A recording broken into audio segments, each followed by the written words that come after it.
मध्य प्रदेश के एक छोटे से गांव रामपुरा में हर चीज साधारण थी।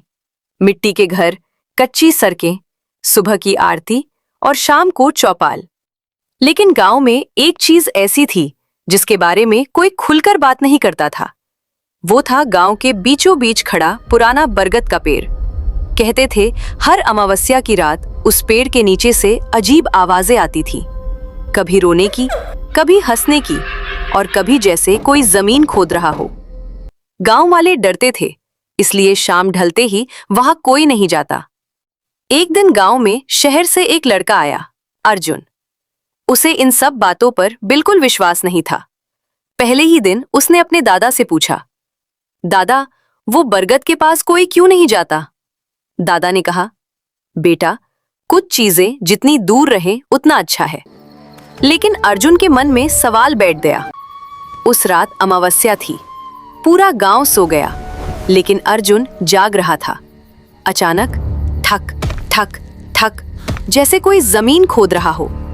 अर्जुन ने खिड़की से देखा, बरगद के पास से हल्की सी रोशनी आ रही थी। वो चुपके से बाहर निकला और पेड़ की तरफ बढ़ने लगा। जैसे जैसे वो पास पहुंचा, आवाज साफ होने लगी, होने वाली है। जल्दी करो, सुबह होने वाली है। अर्जुन चौंक गया। ये आवाज इंसानों की थी।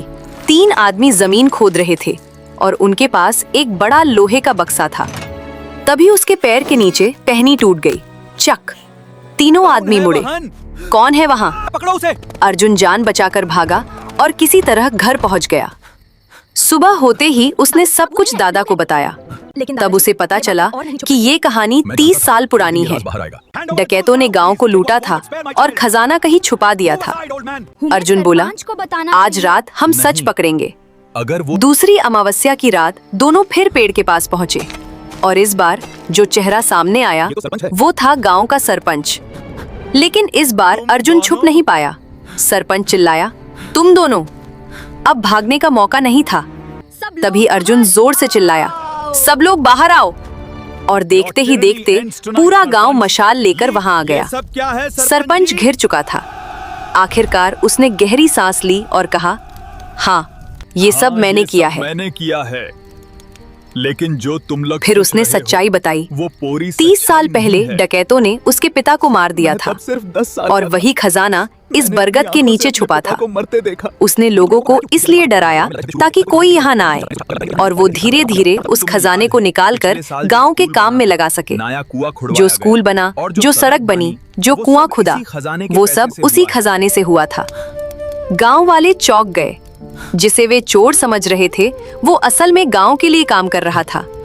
लेकिन सवाल ये था, क्या उसका तरीका सही था? आखिरकार गांव वालों ने मिलकर फैसला किया, अब खजाना छुपाया नहीं जाएगा, बल्कि सबके सामने गांव के विकास में लगाया जाएगा। और सरपंच को एक मौका दिया गया। उस दिन के बाद बरगद का पेड़ डर का नहीं, बल्कि सच और एकता का प्रतीक बन गया। आज उसी गांव में सड़क बन चुकी है, बच्चे खेल रहे हैं और लोग खुशी से जी रहे हैं। तो दोस्तों, अगर आप गांव वालों की जगह होते तो क्या करते? क्या आप सरपंच को माफ करते या उसे सजा देते? कमेंट में जरूर बताना। अगर कहानी पसंद आई हो तो वीडियो को लाइक करो और ऐसे ही दिलचस्प कहानियों के लिए चैनल को सब्सक्राइब जरूर करो।